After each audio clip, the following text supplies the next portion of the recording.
قوله تعالى بعد بسم الله الرحمن الرحيم: ولن ترضى عنك اليهود والنصارى حتى تتبع ملتهم. تتواصل الأسبوع الثاني على التوالي جلسات نصرة الأقصى بمسجد بلال بن رباح بحي مخلوفي ببلدية شريعة، حيث احتضن هذا المسجد ليلة البارحة الجلسة الرابعة التي نشطها الأستاذان إبراهيم مراد وأحمد شنتي. السيد الدكتور توفيق شبيكي إمام مسجد بلال بن رباح يتحدث عن سلسلة هذه الأنشطة. هذه الجلسات التي انطلقت الاثنين الماضي وهي ما زالت متواصلة. طبعا هذه الجلسات كانت تحت عنوان جلسات نصرة غزة. هذه الجلسات أقيمت تضامنا منا لشعبنا الأبي في غزة، وقد طرها مجموعة من المشايخ وكذلك الدكاترة. كانت جلسات تاريخية ودينية حول القضية الفلسطينية، ولإلقاء صورة عامة أيضا عن هذا الكيان الصهيوني الذي ألقى بكل ثقله على هذه الأرض الطيبة، وهي من أضعف الإيمان الذي نساهم به تضامنا مع إخوتنا في غزة. الجلسة الرابعة من جلسات نصرة الأقصى وأهلنا في غزة نشطها الأستاذان مراد إبراهيمي والدكتور أحمد شنتي، اللذان تحدث على توالي عن مضمون مداخلتهما. بسم الله الرحمن الرحيم. كان مضمون المداخلة أن ما يحدث الآن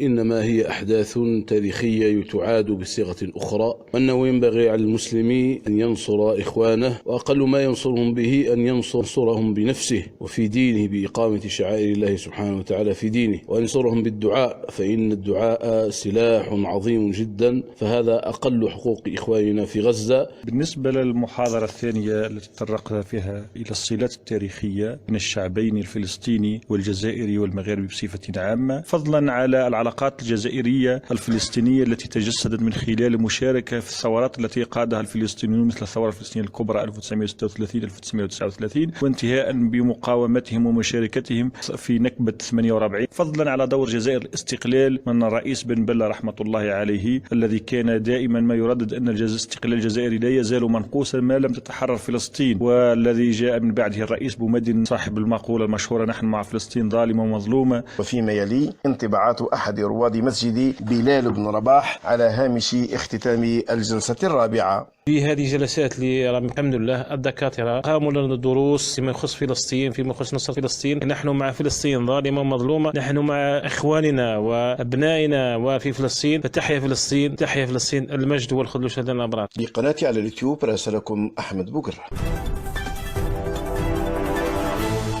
السلام عليكم. لا تنسوا الإعجاب بالفيديو والاشتراك في القناة تشجيعا لنا لنستمر بنشر المزيد إن شاء الله.